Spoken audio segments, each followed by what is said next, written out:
We are live right as my eye starts twitching. Perfect. Finger guns. Finger guns. A lot of energy today. I mean, it's been a good week. It's almost Christmas. I'm done with work. It's the Philly must Blitz. be nice, brother. Must be nice. I took tomorrow off. I took Work. Work. Oh my God. Well, don't This even man. start. Q ain't been to work. Q ain't been to work since August. Boy. I mean, of course, raising a little man is a job in itself, but if there's nothing that came out of this, time, nothing but time and freedom. I wake up in the middle of the night, it's like, you lucky I ain't gotta go to work, boy. I'm sure, dude. Yeah, I can't imagine doing that with like sleep, going to work with sleep deprivation. Get used to it. I'm sure it's going to be happening soon to you, though. Yes, So, yes, we'll see a more tired Quell on the pod. It'll be super exciting. It'll be super exciting. But pod 80. I'm trying to think. The Julio Jones pod. Julio Jones pod. There it is. That's so ugly, dude. It feels like a fever dream. That was so like, man. You have Julio Jones, and we had that. It was the touchdown in the Cardinals game, right? That was like around this time. Touchdown in the Cardinals game, touchdown in the Bills game. I mean, had a couple games where he showed up. It was like Julio Jones. What?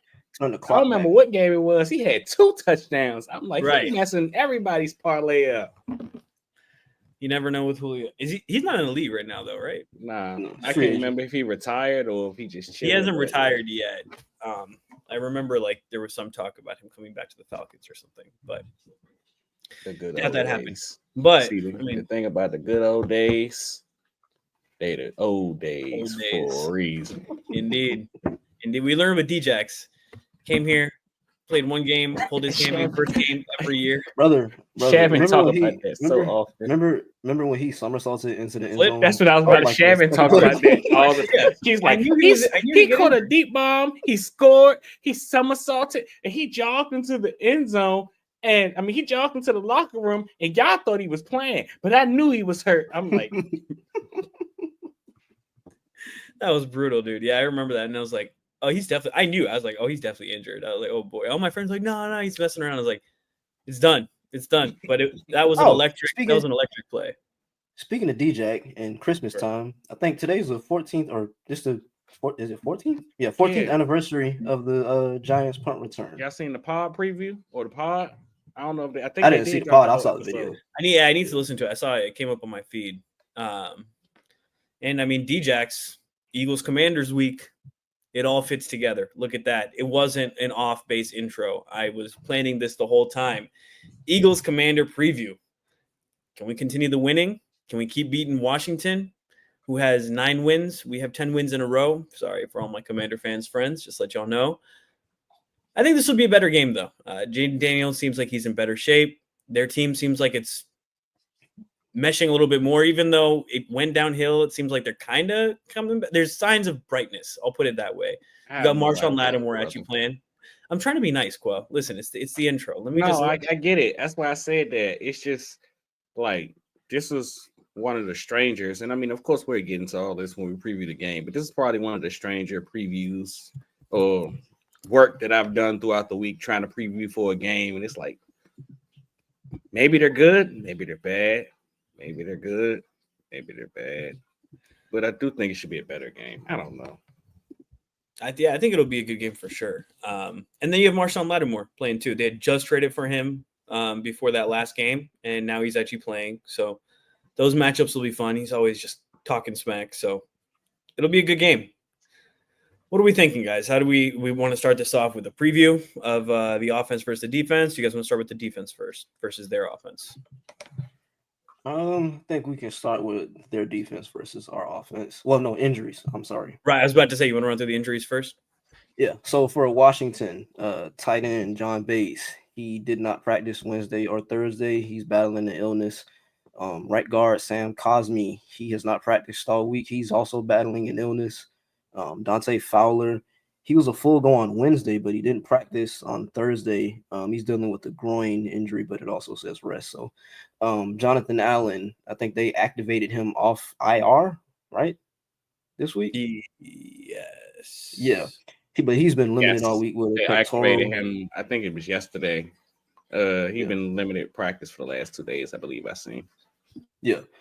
Jeremy Chin, he has a concussion. He's been limited all week. Michael Dieter, he's been limited all week with an ankle.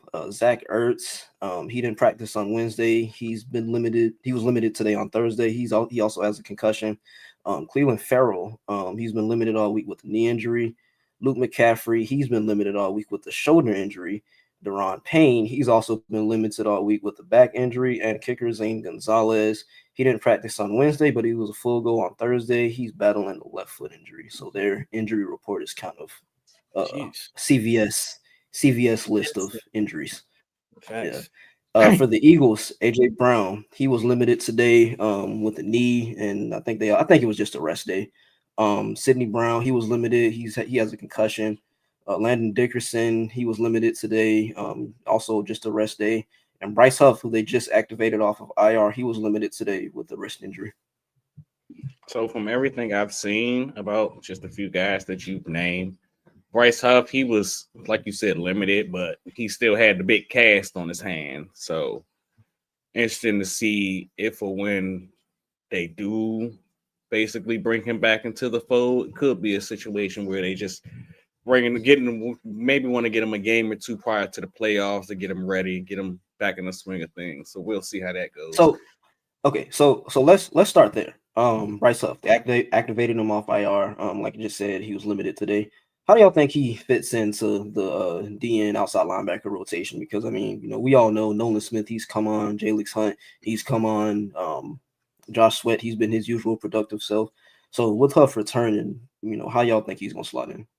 I think we covered this a little bit last pod, but I my feelings really haven't changed in that I think I think he's just gonna be rotational. That's what he kind of was before he got injured. It's not like he was in a very prominent role. Like Nolan Smith had been eating into his snaps, and I think, like you said, he's really come on. Jalix Hunt has come on, and so it's probably going to be less. And like Quell said, he's coming off of injury too, so they're going to want to ease him in. So I don't think we'll really know anything right now. I think we'll see him for a couple snaps. I know he was playing with a club before the surgery too, so and he had a good game when he had the club. He had his first good game when he first put on the club. So there was some talk about is the club helping him or not. But point being, I think he'll just be in for some pass rush snaps on obvious passing downs. But other than that, I don't really see him, pushing for a big role at this point. What about you, Quell? I don't think it's anything like they return him to the road that he began the season with, or they're talking about he's the top dollar free agent acquisition, so we should need to get him in these positions. I mean, even like you kind of stated, Parth, prior to him going out, you could kind of see his numbers begin to dwindle down. You could see a couple of guys begin to chip into his numbers. So how I see it is probably, I guess for lack of a better term, he'll probably steal the numbers lost from the Brandon Graham snaps. Probably 10, 15 snaps a game. Just, what I'm saying, just to have the extra depth. I mean, like Vic has spoken on, he's been okay operating with the three bodies, should he have to. But I mean, again, adding an extra body to the fold it never hurts. Yeah, I think anything he gives you is a plus at this point, right? Like, even if he comes in and he's just like a third down pass rush specialist like he was with the Jets, that'll be a huge plus. So, just a general heading back from the injury report, Landon Dickerson, from what I've seen, I don't want to say he was a full go, like you said, limited, but he was fairly active today. He participated in individual drills. I don't know if you guys seen the video of him when they threw the big muscle ball in the air. So it seemed like his knee isn't seeming to bothering him. Now, go ahead, Parth. Yeah, they had it listed as a rest, so I think it was just a rest day. Okay. Yeah, this is tinfoil hat. I'm gonna just say it though because I think it's true. They wouldn't have posted that video of him talking that smack if he wasn't playing. It was that got me too fired up. Check out the Philly Blitz page. Nice little clip right there. But like that had me ready to run through a wall. I have a feeling they don't post that if Landon's not playing on Sunday. I hope not. I hope we ain't one of them teams because I've seen a couple teams throughout this season where guys was talking smack about the opponent, and then you look at the injury report like you're not even playing, bro. Like, what are you doing? Why are you saying? I think they're smart enough not to do that. that seems like a very Browns thing to do. No, but Landon, it seems this year he's taking a much more, I guess, hands-on approach to leadership. Like you see him with the pregame hype up huddle, leading the huddle, everything like that. Yeah. That was hard. That was hard. He's like, we don't choose the plays, we don't choose the time, we don't choose the opponent. You know what I choose? Violence. I was like, let's go, Landon. Let's go. Let's podcast. Let's podcast. That's what the people want to see. Violence. Amazing, dude. And that's how he plays too. That's what they said about him, was that he was just mean coming out in the draft, and he's been that and better. But Pierre, I think that's a really good point, and I think it just speaks to how this team has been growing throughout this year. I know we talked about it a little bit, but I don't think enough is said about, you still lost Jason Kelce and like a lot of leadership Fletch too. And that's an adjustment. And you see that there's new guys stepping up, right? Jordan Mailata has stepped up for a long time. Lane has always been there as like kind of an anchor. So has BG. But now you see Jalen Hurts has been more vocal. You've seen Jalen Hurts having fun too, right? Like that, the tongue, all those types of things like that. He's out there having fun, but he's also being a more vocal leader, and you can see it on the sidelines too. He's just more emotional on the sidelines. My GOAT got his aura back. He did get his aura back. I think I got my aura back. But, but yeah, I think that's just like the beautiful part about watching a team continue to grow is you watch these guys who came in, you remember them coming in as rookies, and now they're stepping into their roles as, hey, I've been paid. I have my second contract. I'm a leader on this team. There's guys younger than me now in the room that I have to step up for, and overall on the team. So I think that's a really good point, and we'll continue to see that. Yeah, that speech was awesome, dude. That was classic O-line talk, dude. So you got Q. I guess lastly, we could touch on the whole AJ Brown thing. I mean, of course, like you said, he was limited with the knee and /rest. That'd probably be the one that I don't want to say I look at with concern, but I'm interested to see how that continues to play out. Bro, I'm not gonna lie. I saw on Instagram, how like you saw that doctor do the breakdown. Yeah, I saw the doctor do the breakdown, and I was like, wait a minute, wait. I saw that they did the X-ray of it going right. I saw the same thing. That is so funny. Yeah, but the thing is that was an ankle issue. He thought it was a high ankle sprain, right? So this ended up being a knee issue.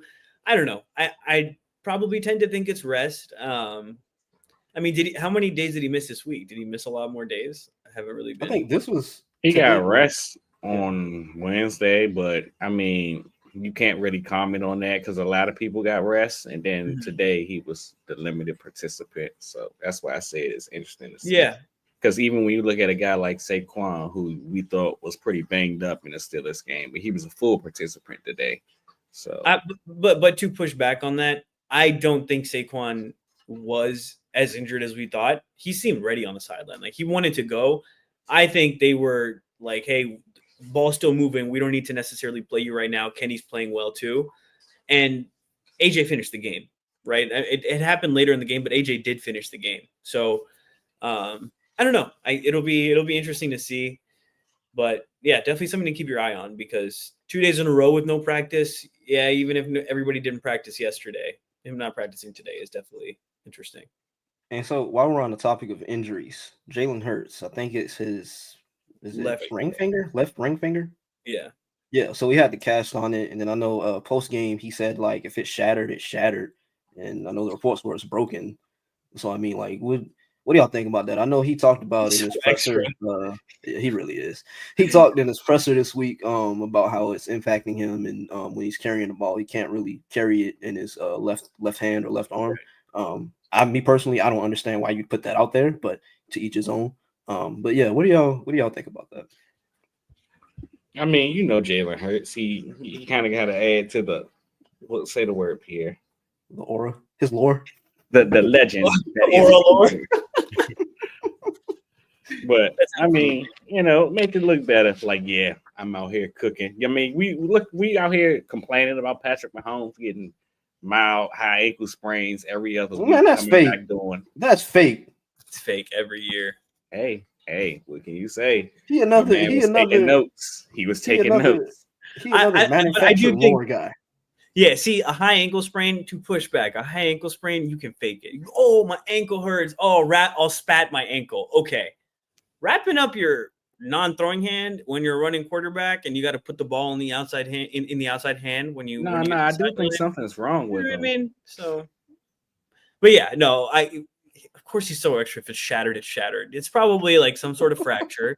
He probably can still hold it in his left hand. He's just saying that so that, like, I don't know.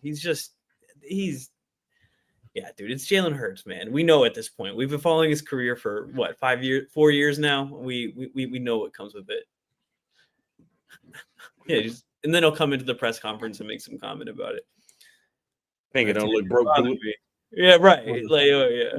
What a $300,000 chain that's Right. beaming everybody in the eyes. No, it's nuts. Pretty privileged, man. Pretty privileged. I don't like it.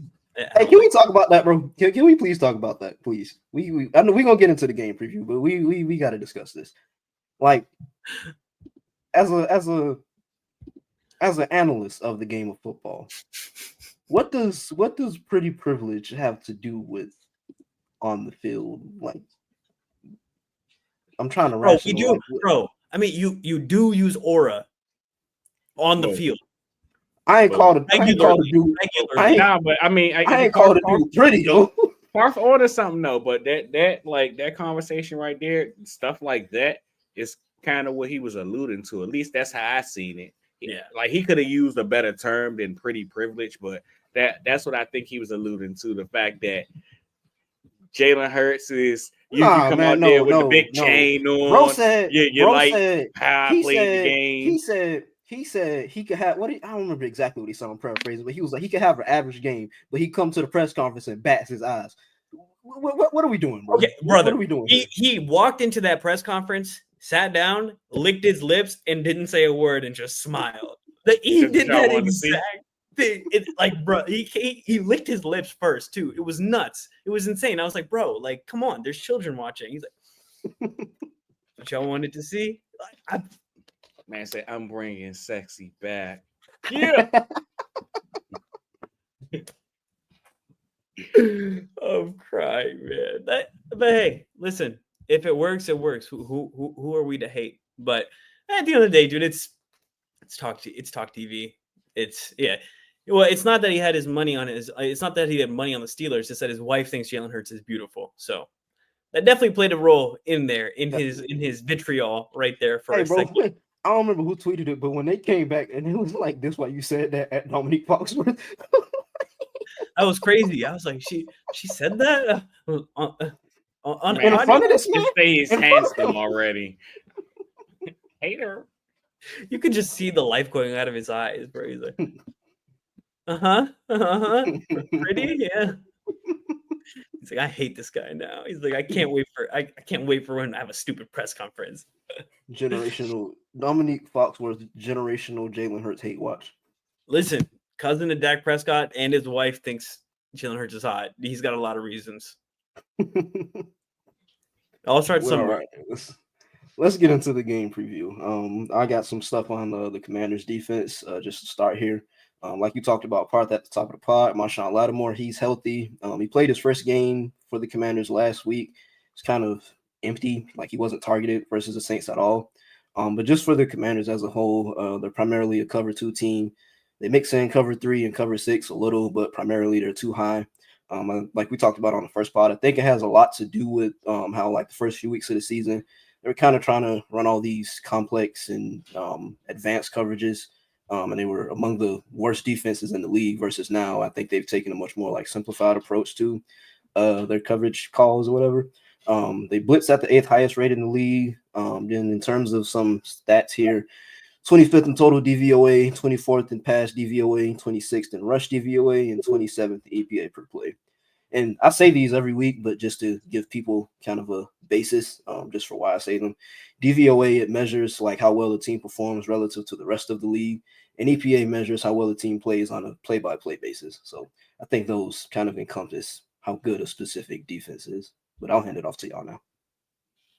Eagles are one in all of those, just for the record. Just something slight. Go ahead, Quell. You start. I wouldn't say that to begin the season they were pretty complex. They've honestly actually began to complex it up a little bit more. They just kind of stayed true to what you, like you said, man, cover 2, cover 5. They actually, I don't want to say run it more than anybody because, I mean, they rank 6 in terms of how often they run their cover 5, but they've stayed true to how often they want to keep them 2 high safeties back there. They often want to keep the 2 high safeties because, I mean, I guess let's call a spade a spade. For the early portion of the season, they didn't have the bodies to play the coverages that you would want to if you're Dan Quinn. So, I mean, here you kind of see them ramping it up a bit. The one thing that I do notice in terms of them ramping it up a bit is how often that they would send a extra rusher. Here they rank 8th, 30% in terms of how often they send 5 rushers, or even 15th in how often they send 6 rushers in terms of that nature. So they will send some pressure behind what they're doing, which isn't something that they were doing early on in the season. I guess just continue, like I said, Dan Quinn, Joe Witt, continuing to figure out what works, what doesn't work for their guys. They also getting a little bit healthier, as you outlined early on, Pierre, with Jonathan Allen potentially returning. Of course, you get Marshawn Lattimore back, who didn't play the first time that these teams played. So it's interesting to see this Commanders team, for a group that started off as bottom of the pack, would get the season begin to, I guess we can call them a mid-tier defense nowadays. Absolutely. Pierre, I just wanted to focus on something you said. You said that they're 8th in blitzing in the league right now. And I think when you look at blitzing teams, a lot of times it's for 2 reasons usually. One is that it's an incompetent defense or defensive line, and they need to just try to get pressure on the quarterback, and they don't really trust their back end. It's just kind of like a desperate, hey, we're going to blitz. The second is that it's a team that is comfortable and that they feel comfortable in what they do, and they feel comfortable being able to bring pressure. And I think that the Commanders have kind of become the second as the season has gone on. You know, Dan Quinn does blitz a lot as it is now. But I think especially now that they've gotten a lot more healthy, and on the back end, you have Marshawn, which just helps you a ton. I think they've just become a lot more comfortable in their defense. They're just kind of playing faster. And then you still have Bobby Wagner calling the middle of the defense. So that always helps. And I think it's kind of like I said, like I think now that they've kind of simplified their approach, I guess, for lack of a better term, I think, like you said, they're more comfortable. They can, choose to send more rushers because they trust what they're doing. They trust, what Joe Witt is calling. I think it more alludes to, like you said, the whole Marshawn Lattimore thing, where, I mean, if you look early on in the season, you had guys like Emmanuel Forbes and Benjamin St. Juste. No, I mean, yeah, it's funny to joke and laugh about him. And I mean, of course, I hope Forbes. You guys know I'm a big Forbes guy. I know. Where did he but that's your man's. Yeah, that's my guy. It sucks that it ended up the way it is, but when you run into big bodies like AJ Brown on a weekly basis, good luck. But I mean, you got guys like Emmanuel Forbes and Benjamin St. Juste out there opposing on the opposite side of Mike Stainrod still, who he's been doing his thing, man. Mikey's been playing really, really well all season, honestly. The fact that he's a guy that during his time at Michigan, he was predominantly a nickel corner. And the fact that he's gotten to Washington and they've trusted him to basically lock down the left side. Since, like you alluded to again, Pierre, he wasn't targeted since Marshawn returned. And I believe it was his 53 snaps, 29 coverage reps. But they seem to just say, hey, Marshawn, you go play right. And Mike, you go play left. Y'all stay there. And it's kind of working for them. And you got Noah Igbenogany in the nickel, where, I mean, they've kind of found a solid group of cornerbacks where it's like, okay, like you kind of said, we're getting more comfortable with the unit we have out there. I can kind of test a little bit more. I can send a little more, especially with a guy like Frankie Luvu, who he kind of excels as an extra blitzer. So just they kind of got the bodies in place. It's just continuing to learn the system like it was for Philadelphia early on in the year, and just continuing to add pieces as they continue to grow. Mm-hmm. Absolutely. So how do we think our offense is going to stack up against this? What do we think? Where do we think we're going to find success in this game? I think the key for the Eagles offense in this game is just starting fast. Like if you go back to the first game against Washington, the first 5 possessions, missed field goal, punt, missed field goal, and a punt. They ran a total of 30 plays, 82 yards, 0 points, right? So I think, like I said, the key is starting fast, but I think they, set themselves up nice from last week in terms of their approach. They kind of came out early, got Jalen in rhythm. They were empty, like we talked about last pod. Forced the defense to declare whether it's man or zone, kind of giving Jalen a clearer picture pre-snap to post-snap. But I think this game is going to be a game where Jalen, he's going to have to make some big boy throws winning if Washington loads up the box to stop Saquon. Like I said, Washington, they're primarily a cover 2 team. It's going to take a lot of those like cover 2 hole shots. I think we'll see some under center play action just to kind of distract or get their linebackers and Frankie Louvu and Bobby Wagner out of position. I think we'll also see some of those RPO shots to AJ over the middle of the field. So I think when it comes down to our offense and how we could attack them defensively, it kind of comes down to a lot of what we did last time we played them, where if you ask me about this Washington, and it's going to come down to this same thing on both sides of the ball. This is how I kind of see this matchup. I think I alluded to this a few weeks back where I said this Philadelphia Eagles team reminds me of an elite boxer.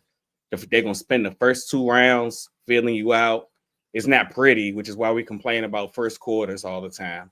But they're going to spend the first 2 rounds feeling you out, and then come the 3rd round and the rest, they're going to hit you. They're gonna throw a bunch of jabs, the jab being the Saquon run, in my opinion.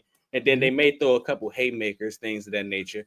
But then you have what I would allude to as the uppercut, what comes round 8, 9, things of that nature, where Saquon begins to break off the big runs here, there, things of that nature, where they just chip away at you. They tire you out. You can't, it's almost impossible to go 12 rounds with a football team like this, because by the time you get to the 4th quarter, you're gassed trying to figure out how to stop this group, specifically on the rushing attack. So, I mean, whether it's Kenny G, who he kind of had the big run the last time these 2 teams played to get things going, or Saquon Barkley, who kind of leads the Russian attack this game, I think you kind of got to just continue to throw the body blows, man. Make this defense prove that they've spoken. I'm not sure if you guys had the chance to listen to any of the Commanders' press conferences and things of that nature, but a lot of these guys have spoken about how they know it's going to be a hard game. It's about physicalness, toughness. We're going to prove we're the more physical team.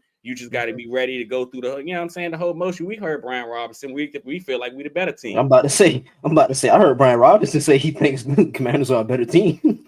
But I mean, you just the sentiment, it makes me wonder what was being said in practice, because the sentiment that a lot of them have echoed was it's going to be physical, but we think that we're better than those guys. Right. And I mean, you're telling them that they're physical, but you guys are more physical. Exactly. It's kind of like I said last week, where I mean, that's cool. I'm glad that y'all have that thought process held. Last time they had a lead going into the 4th quarter. Can you finish it?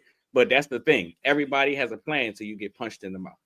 So yeah, I mean, I think it's gonna be an NFC division game. It's gonna be physical. It's gonna be competitive, right? Like this is what we've come to expect. That's what everyone has been kind of having to prepare for the Eagles. I mean, every team has been just saying, "Oh, they're a physical team," and you see the attitude that the Eagles have. It's a violent and tough attitude. They want to do that.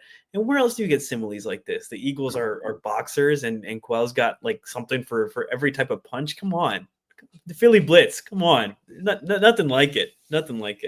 No, but I agree with both of you. I think this is kind of a cheap answer, but I think the solution looks like last week, where you get into a rhythm quickly. Whether the running game, it didn't look flashy, but it was still productive. The passing game was flashy, it was productive. So the point is just get your players going, get your talented players going early. Don't wait forever to get AJ a target. Don't wait forever to get Devontae a target. Don't take forever to not run the ball.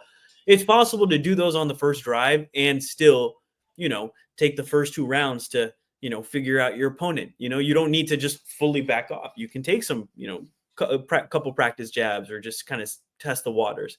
So I think it really does come down to them finding the balance in the offense, because like we've talked about in the past, this offense looks best when it builds off of itself. When, the running game is going, hey, we can get the passing game going. Oh, the passing game is going right now, we can get the running game going. So I just think the solution is starting fast, like you said, Pierre, and just getting everyone going. You don't need to just take forever, feel out the team, just play your game. You don't need to necessarily play something special for them. Play what you do and do it well. So I think that's the solution. What was the question? You guys think we'll see a brotherly shove with Saquon under center this season? I don't think so. Personally, if it ain't broke, don't fix it. Yeah, it'd be cool to see. I mean, he squats enough, so I mean, you have that, but and so does Kenny Gainwell. Kenny Gainwell, Saquon said Kenny Gainwell squats as much as him, which is pretty nuts. Also, I did want to say about this game, I think they'll be running the ball a good amount, just because the Eric Dickerson record means a lot to the O-line, and they have to get a good amount of yards in these next couple games to hit that. I think it's 131. I saw it. Either 131 or 139. Yeah, it's 139. Yeah. So I do think that means a lot to the O-line and Saquon. So especially knowing Nick Sirianni, especially knowing the culture on this team, it's definitely something to focus on. I think they're mature enough not to get too stuck on it, though. So just something to keep an eye on. Quell, please, dude. You saw me think about it. You used the word mature and talking about a Nick Sirianni. I know you saw me think about it for a second, and then I said it. Just let me have this, man. Let me have this. All right. Should we flip around to the other side of the ball? Yeah. So let's get to the Commanders' offense. All right. Let's do it. So I know, last time we played them, we talked about the Cliff Kingsbury yearly mid-season fall off, right? Well, weeks 1 through 9, Commanders offense, number 1 in EPA per drive. Weeks 10 through 15, the Commanders offense, 16th in EPA per drive. The Cliff Kingsbury yearly regression to the mean is alive and well, gentlemen. That's not as bad as stark as it's been other years. From first to 16th? Brother, that's terrible. I'm talking about from other years. Cliff Kingsbury has gone from literally first to last, dude. It was like, and you can kind of call this the Jaden Daniels effect. I think Jaden has done a spectacular job giving them life where things wouldn't work in other circumstances. And I think that kind of alludes to his talent. Now, problem is, and I think that comes down to what the question of the game would be. Like, you alluded to the question about Vic and them asking what do you do different earlier on, Pierre. Like, I kind of reflect that same question to Cliff Kingsbury if I'm the Washington media, where it's like, we asked you early on about your struggles in the second half of a season, and you kind of tried to downplay it like it's no big deal. And here we are a few weeks later, and sure, you can make the argument that my quarterback was a little banged up. We dealing with some injuries right now. I get it, but it kind of looked like, for lack of a better term, Jaden Daniels cut the lights back on in the second half of that football game last week. So it's like, all right, so if we propose the same question to you again, like, not necessarily are you afraid of the second half fumbles, but what would you do differently to stop this?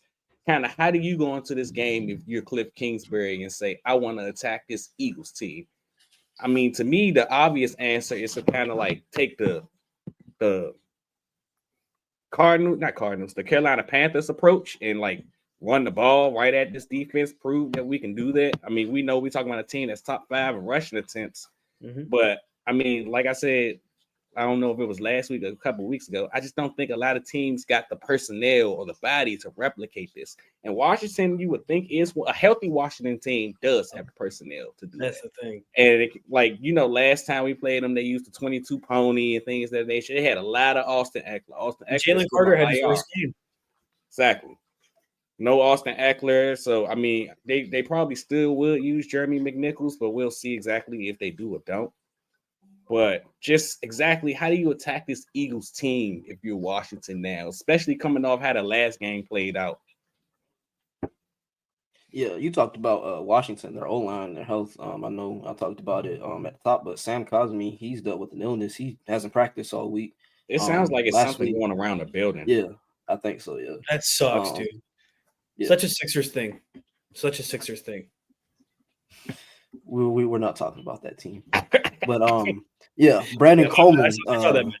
You're not acknowledging them right now. No, not at all. With Brandon Coleman, we had a rough game last matchup, and he was bad last week against the Saints. So I mean, their O-line is kind of in not shambles, but it's in the air. I'll say despair. In the air. Yeah, sorry, kind of, if you want to use that word. Yeah. But no, I mean, I think from the Eagles defense perspective, like they've shown, they can slow down Jaden Daniels. I think the key there, like it was last game, maintain gap integrity, contain. Don't give Jaden Daniels any sort of escape route. And I also think that like the play of Zach Bond and Kobe Dean, it's gotten even better from the last game. So, I think that's a plus. But just for Washington in general, like their passing offense outside of Terry McLaurin, like their targets, kind of pretty lackluster. Like Zach Ertz, he's dealing with concussion. I know they added Tyree. Yeah, they added Tyree Jackson from practice squad. So there's that. He was legend. Yeah. And Quinyon, he had Terry in the Bay last game. So I'm expecting much of the same. Just to give you a little, I don't want to say pushback, but yeah. They've been in the lab since the last time we met, man. It's fun. It's fun. I mean, I don't know how often they're gonna stick to it, but I mean, of course, prior to week 15, Terry lined up as the left wide receiver, Quinyon the Mobay's side. On 518 snaps, I only had 44 snaps on the right side, just all season long prior to last week. Last week in general, he was on the white side. A season high 19 snaps. Equated to 3 catches, 27 yards, 2 touchdowns. So they starting to move the boy around a little bit. Cliff, you kind of lose, like I just said a second ago. Cliff, what you gonna do to kind of like prove to the people you different now? You ain't gonna let the narrative beat you. And that's one of the things he's done. He's stopped the whole, well, you gonna stay on that side and you gonna stay on that side thing. He trying. I don't know how often, like, again, you're gonna have to prove a commitment to me. Like, how often are you willing to move Terry McLaurin on those sides and things of that nature, especially with no Noah Brown? I mean, I believe I seen they signed KJ Osborne a couple of weeks ago. I don't know if he has got updated to the main roster or not, but I don't know, man. They trying. They've been in the lab, but yeah. Get ready to say hello to Darius Slay, buddy. True. Last time they played a lot of zone 2 against this defense, which was smart. They played a ton of zone against Lamar too, just because you want to keep your eyes on the quarterback as well. So I think we'll continue to see that. He was in Quinyon Mobay a couple times when they did play man, so can't forget that. But they did play zone. So I think they're saying they played quarters on about 40% of their snaps. That game. Yeah, so they just want to keep their eyes on Jaden Daniels at all times, which is the smart thing to do. And like you guys said, you got to keep contained against him. And there's also, I've talked about it earlier this season, the adage of just playing 2 plays, right? You have the first play and then you have the second play after he gets out and, he's scrambling around or whatever it might be. So it's just important that they, continue to play through the whistle, through everything. Because he's shifty, dude. He can escape out there and make things happen.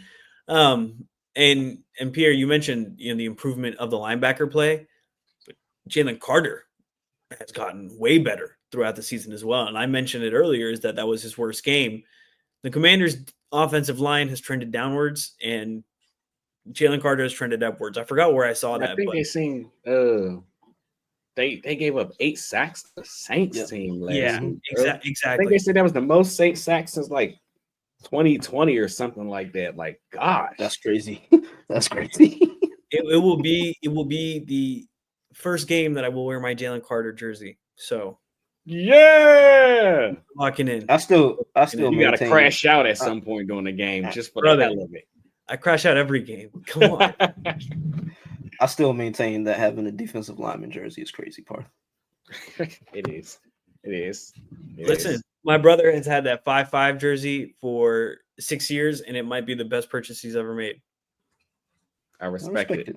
I respect it. I don't know what to tell you. Respect it. You're not gonna have like you wouldn't have had a LT jersey.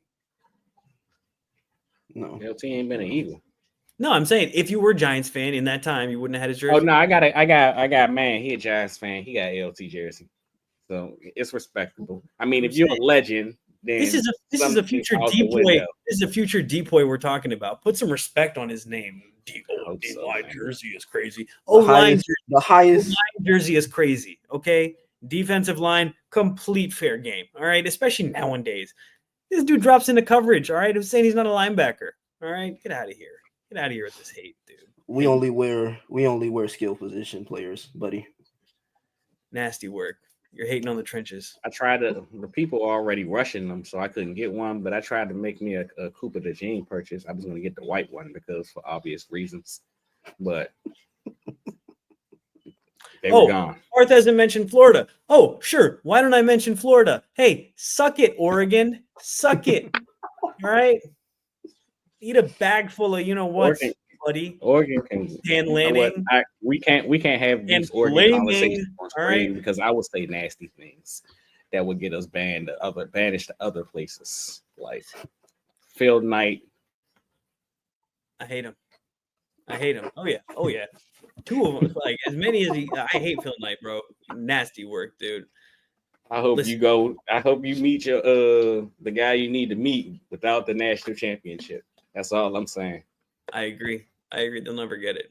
Blood money. They'll money. Never get it. That's all it is. I hate it here. Hey, shout out to Florida for flipping that recruit too. Unbelievable. Dallas Wilson, get ready to learn Florida. Let's go, dude. I'm so excited. Let's go. Unbelievable, dude.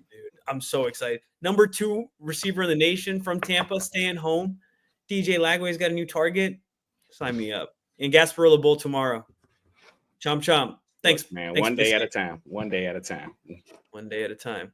All right. Listen, Jalen Carter jersey. That's all I'll say. Get the shit off. Get it off my screen. All right. Nonsense. All right. Just short pod for us. Y'all got anything else y'all want to touch on? We previewed the game. Talked a little about. I guess I got a conversation for us. We could touch on a bit. So I was listening to ESPN early on the day, and they said with a win, the Eagles would actually jump the Lions in terms of percentage to end up with the 1 seed. Now, I'm sorry to break it to all the computers out there, but I just don't see the vision. So I guess the question would be, how likely is it that the Eagles really obtain the 1 seed? I asked this because I've just found out, shout out to Denise Selman, but it's almost impossible. Not almost. It's literally impossible for the Eagles to obtain the 1 seed without both of these teams, without Vikings and the Lions losing. But the Vikings wouldn't be able to lose a game before the Lions. And like we touched on last week, the best method was the Vikings losing to the Packers and then beating the Lions. Now, it sounds like if the Vikings lose any game prior to that Lions game, because of the fact that all they have left is NFC games, and they've lost 2 NFC games already, and the Bills, they only have 1 NFC loss. So there would be mathematically no way if they lose a game prior to week 18 for them to win the division, which gives them absolutely no reason to play their starters. How exactly do the Eagles win the 1 seed? Wait. I'm confused. So don't we just need the Vikings and the Lions to lose once each? Yeah, but it gets deeper than that. Like, at what point do you need these teams to lose matters? Like, sounds like we need the Lions to lose first. Because the Vikings only have NFC games left. Yeah. So the Vikings, who do they play next? Seahawks. All right. Yeah, they play Seahawks, Packers, and then Lions. So, okay. So you're saying they have to we need the Lions to lose next week. Yeah. So or that in the next 2 weeks, the Lions need to lose. so The that Vikings when can't- they play, so that when they play, the Vikings don't play their starters. Nah, the Vikings have to play their starters. Have to play If the their Vikings don't, if the Vikings lose at any point in the next 2 weeks, they have no reason to play their But starters against the Lions. couldn't the Lions and the Vikings just both lose next week and then we're in? I mean, yeah, but what are the odds of that? The Lions play the Bears, and then they play the 49ers. Caleb after Williams that. coming together game. Let's do it, man. Let's do it. If you want to, I don't know if you must didn't spend last week watching the Bears game. I don't know if you want to spend another week rooting for that team. He's my fantasy quarterback, dude. What do you want me to do? I ain't got the heart. Oh man. Hey Parth. Punt The game after that, they got your boy, Kyle Shanahan. If they were healthy, I'd have a lot more. We gotta root for Kyle Shanahan. You see, honestly, I'd rather have the second seed. That's crazy. You're acting like you've never had someone you hate. Why am I supposed to cheer for this bozo fraud? Man, oh, I'm Kyle Shanahan. I like to wear hats and pull up my visor and act like I'm calling plays because I'm so sick and so. I seen cool. something. What a bozo! Like Matt Patricia with his pencil. I'm Kyle Shanahan. I like to play quarterback for my quarterbacks. I seen something about a year ago where it was like, this is how you know the world is full of hate. The people, if they had a vote where you asked the person, would you rather make $2,000 and the person under you make $1,000, or would you rather make $2 million, or the person above you, the person next to you, make $4 million? And niggas, like, they really pick. Like, I'm sorry, this stuff really makes me mad. Hulk Hogan, we coming for you. Like, they really pick. I'll make $2,000, and as long as the person making less than, like, I'm sorry, it makes you mad, Quell. But for why, Kyle like, Shanahan, how could you ever for Kyle Shanahan, another team so much that you want the Eagles to exactly fail? How I feel. I hate him. I want him to feel only sadness. And you know what? For the Eagles, I fear nobody. Okay, Jared Goff, go into your little dome with your baby hands. It don't matter. We choose violence. We'll break your baby hands, all right? Your little doll hands, oh yeah, I'm Jared Goff. I'm from LA. Now I'm from Detroit. All right, listen, Bunny from 8 Mile. Bunny from 8 Mile. We're coming. We'll get you, bro. I'm not scared. All right. So if it means Kyle Shanahan loses, take me to Ford Field. All right. I'll have some Detroit style pizza. I'll go there. I'll drive a Ford. All right. I'll go to Ford Field. I'm not scared. The Lions. Kyle Shanahan deserves nothing but losing. All right. I'm much more shocked at the fact that he's basically saying the Eagles can go to hell off the strip that Kyle Shanahan doesn't see anything than the fact that he's like, yeah, I'll go Lions. I don't care. Like, I respect it, Parth. I respect it. Listen, sometimes you got to commit to the bit. Sometimes you got to commit to the bit, dude. Listen, you got to do what you got to do. All right, I'm just here to do my job. All right, nothing else. Everybody got for a reason. Should we do an offensive and defensive player of the game before we get out of here? Get that and game picks. Yeah, let's do it. Defensive. I think I'm gonna go Jalen Carter. We talked about it. I said I was gonna wear the jersey, and you're gonna take mine. Dude, you just made fun of the defensive line jersey purchase. Y'all are cheating. Jalen Carter is gonna be my guy. Come on, y'all gonna pick the best player on the defense. Yeah, he's the okay. I'll pick somebody else. I'll pick someone else. All right. Defensive player of the game. I'm gonna go Zach Bond. I knew it. The second best player on the defense. Yeah, I'm gonna go Zach Bond. Hey Pierre, I'm gonna ask you: did Georgia Southern win today? No funny. I ain't look. I don't know. Let me look that up. I think so. What kind of alum are you, bro? I need a college team. Bro doesn't even keep track of his own college team. They are losing right now. It's the third quarter, 21-16. Oh, that's close. Still in it. Third quarter, still in it. I gotta hate watching. He does need to pick him up like he did in college. That'd be hilarious. Just doing it in the pros too. Bro, he'd get a penalty so fast. If I had to give a defensive player of the game, it will probably be Cooper DeJean. Just off the strength of him allowing them to continue to stay at nickel. That's the big thing. I mean, last time we talked about this Washington team, and throughout the course of the season, honestly, I've talked about how the Eagles were willing to go in the 5- and 6-man fronts. But they also, like you outlined, Parth, they played a ton of quarters. They had a willingness to just leave Cooper DeJean out there and say, we think that y'all can't run the ball on us. And I think, I mean, of course, again, a Washington team that's a little bit more banged up. Just him having the ability to keep them out there in nickel, stopping the Terry McLaurin deep bombs that have made this offense successful, things of that nature. Absolutely. I will go with Jalen Carter, okay? Because you guys make me sick. Wait, you make me sick. You get mad at me for saying Jalen Carter, then you double back and say Jalen Carter. Because I had the jersey, okay? I had a different reason. My reason was you hated on my jersey, and then you took my pick. Quell's reason is different. I don't care about that reason. If he's the best player, he's the best player. He said, I'm shameless.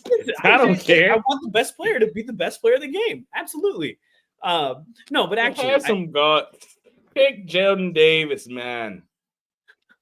Listen, Jordan Davis, he's been playing a lot better. I give him his credit, but I wish he would play more snaps. But that's wishful thinking, and he might need to next year once Milton's gone. I mean, you have Morrow. I told you what the answer. Morrow is the answer. I know, but listen, especially because they play in nickel so often, I just wish we could find ways to get Jordan Davis on the field because he's so athletic. That's what just makes me mad about it. I'm like, dude, you can chase down anybody. Why can't you just get some pass rush moves, bro? Dances in the locker room, huh? Bro, he can move. That's what befuddles me. Is like he's like out here like dancing and doing everything. I'm like, dude, you obviously can move. You're strong. Like, he doesn't get emoji, bro. Big guys who can dance, it's always just like amazing to watch. Where you're like, all right, man, you do your thing, bro, and he can move. But that's why I'm like, bro, talk to your boy. He knows how to pass rush. Just like get something from him. I digress. I'm gonna pick Jalen Carter. It's funny because Howie Roseman is about to extend Milton Williams. So you think so? I hope so. Yeah, I would love that. I would love that, but he feels like he's playing himself out of our way. Because what I think is like, if we were gonna have locked him in, it would have been done already. It should have got done when you got all of the offensive linemen done. Yeah, when Landon and it's like it's gonna come down to like, do you want Bond? Do you want Milt Williams? There's a lot of decisions that are gonna have to be made. But listen, I'll get back to my defensive player of the game, Jalen Carter. But listen, call me shameless if you want, but he had his worst game of the season against these guys earlier this year. I talked about it earlier. He's just been playing at a different level since then. They're injured on the offensive line. I forgot the word that we used earlier. And I just think that this could be a good opportunity for him to, turn it on again, turn it on and take over the game. And yeah, since Saquon told him, like, they're scared of you, bro. It seems like he's just been on another level, and I think we'll continue to see. Saquon need to go talk to him. Yeah, I'm about to say he's been on another level, all right. Absolutely. I think somebody needs to turn the level down some. He got some of them Domicong suing him. It's because they were talking the whole game, bro. Especially Pittsburgh. Like, he's been fine every other game. You just know Pittsburgh, especially the way that they play. And Mike Tomlin is telling JPJ on the sidelines, it doesn't matter if you get penalties. Nah, I would love to agree with you, but even when you look at him, like Broderick Jones is a Bulldog brethren. He tried to Jordan Davis tried to help him up, and he like, I know, get out of here. I said that. I remember. It's like, no, not like, no, we're not helping him up. My man is on another level right now. You can go take your picture after the game. That's how players should play. It shouldn't just be about, like, let me help you. Let me give you a hug. Hey, you play on my podcast. You play Fortnite? Yeah, you want to come on my podcast? You want to play with Nerf guns at my house? I have a bunch. Like, Dallas moved out because he got married. So you want to come over and play? That boy says, you still be gaming? God. Poor Devontae, bro. Hey, man.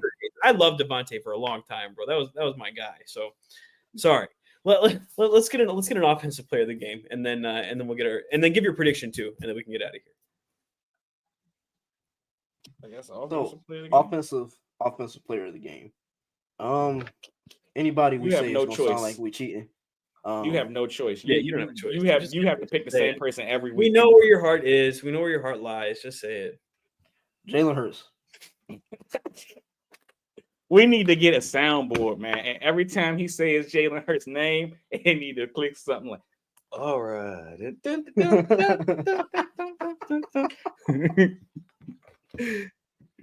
Well, no, man. I think, last week he had probably his best or second best passing game of the year. I think, this is an opportunity for him to build on that, continue to prove all the national narratives and, all the media takes and everything like that, continue to prove them wrong.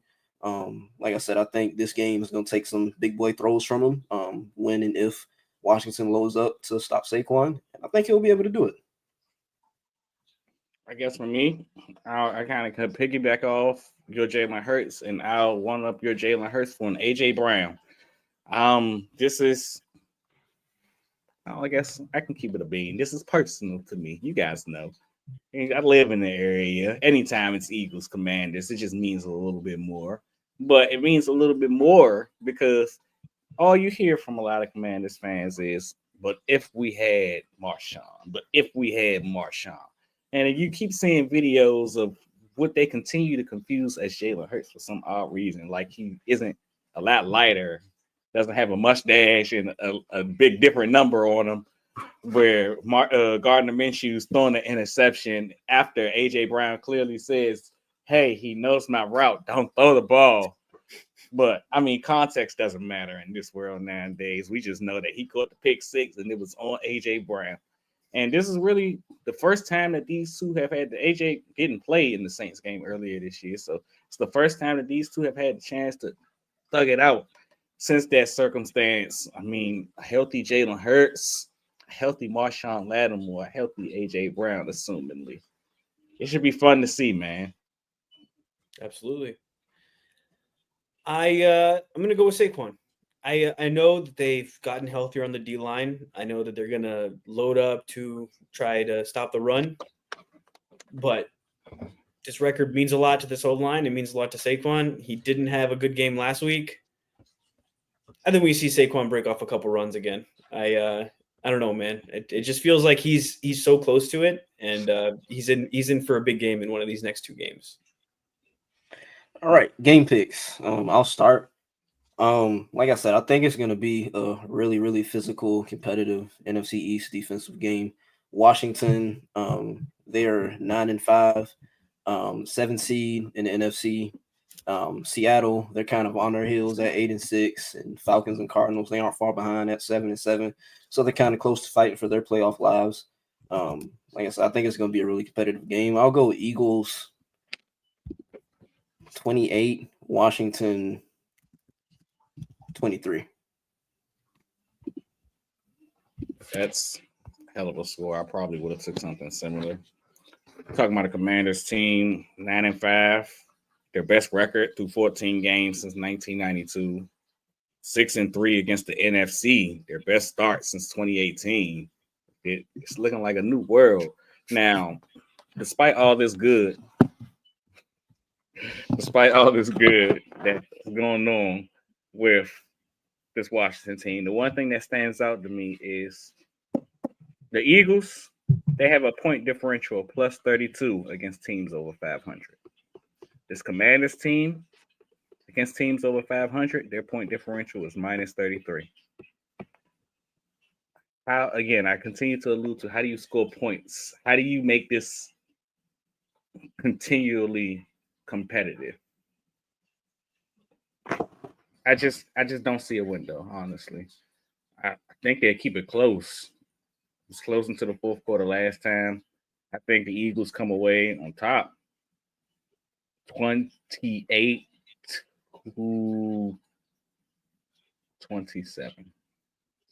I think they're going to sell their soul on trying to win the game at the end because they really won this game. They really want this game. They need it. I mean, yeah, it helps, and it helps try to clinch a playoff spot. They still need an Atlanta loss, and I think Seattle or somebody else, unless they wait until next week. But I mean, not even just the strength of clinching the playoff spot. I believe it's like a 38% chance as of right now that the Eagles, or 39, that the Eagles match up with the Commanders in the wild card round in terms of the 2-7 matchup. Mm-hmm. You got to get a win against this team. I mean, of course, I'd say it's hard to beat a team 3 times, so that's what you're thinking if you're the Eagles. But if you're the Commanders, going into the playoffs against a team where you lost to twice already, how do you get your team ready to roll? Like, they have to win this game. Yeah, I definitely think they're going to be playing all out. They're going to be, this means a lot to them. And just on a personal level, too. I think they've just been drilling this into their head like we talked about at the beginning, that people think the Eagles are tougher than you, you're tougher than them, whatever it might be. I think it's going to be 27-34 Eagles. I think it's going to be a high-scoring game. I say that, but I mean, teams just don't score on the Eagles. It's weird, man. It's weird. You know what? 27-13. We're just gonna do it. I think Vic Fangio's defense just continues to just a repeat score. Bro, change the score to the score from last week. Change my score. I do. I like the way that this defense has just been playing the last couple of weeks. They just shut down anything that comes in front of them. They're a buzzsaw. So I don't see why this offense can't be different. Like you said, you're gonna move Terry McLaurin around. All right, meet Darius Slay.